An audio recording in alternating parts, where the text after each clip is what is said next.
नमस्कार. आपल्या स्वयंपाकघरात आपल्या सर्वांचं स्वागत आहे. आज बनवणार आहे गेवड्याची शेंग. हे गावावरून शेंग आले आहे. सुनबाईच्या मम्मीने शेंग पाठवलेले आहे. आता ही निवडून घेतलेली आहे आणि स्वच्छ धुवून घेतली. तर चला आता बनवून घेते. तर कढईमध्ये मी तेल ओतून घेते. 1.5 चमचा तेल ओतून घेतलंय. आता ह्याच्यात थोडेसे जिरे टाकून घेते आणि हा थोडासा लसूण.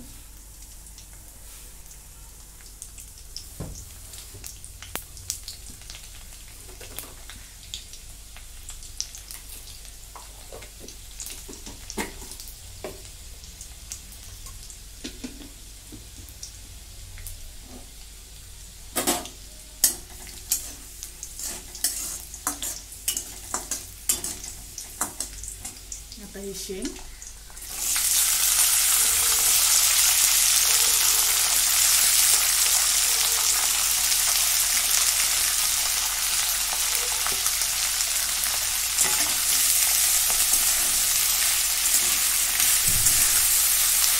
जरा परतून घेते. आता हे 2-4 मिनिटं मी चांगले परतून घेतलेले आहे. आता याच्यावरती झाकण झाकते आणि 5 मिनिटं अशीच वाफेवरती शेंग होऊन देते. आता 5 मिनिटं बारीक गॅसवरती मी चांगले खरपूस भाजून घेतलेले आहे. वाफेवरती ती बऱ्यापैकी शिजलेली आहे शेंग. बघा चांगली अशी वाफरली. आता याच्यामध्ये घरचा मसाला टाकून घेते. 2 चमचे थोडीशी धना जिरा पावडर, थोडासा गरम मसाला आणि मीठ.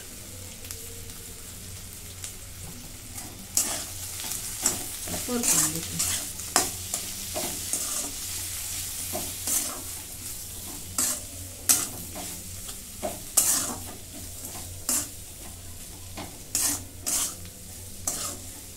बऱ्यापैकी शेंग शिजलेली आहे.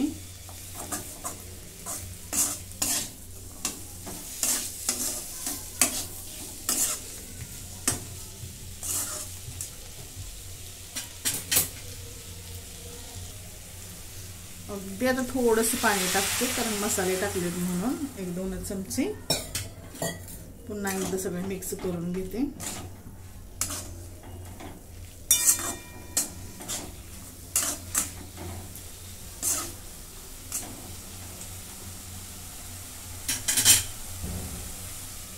आणि एकदा 2 मिनिटं वाफवते. आणि वाफ काढली. आता याच्यामध्ये शेंगदाण्याचं कूट टाकून घेते. मिक्स करून घेते.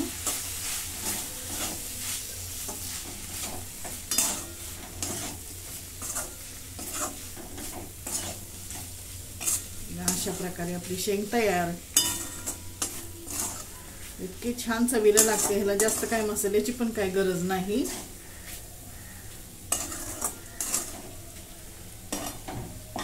अशा प्रकारे आपली लाल गेवड्याची शेंग तयार. तुम्हाला जर आवडली तर लाईक करा, शेअर करा, सबस्क्राईब करा. धन्यवाद.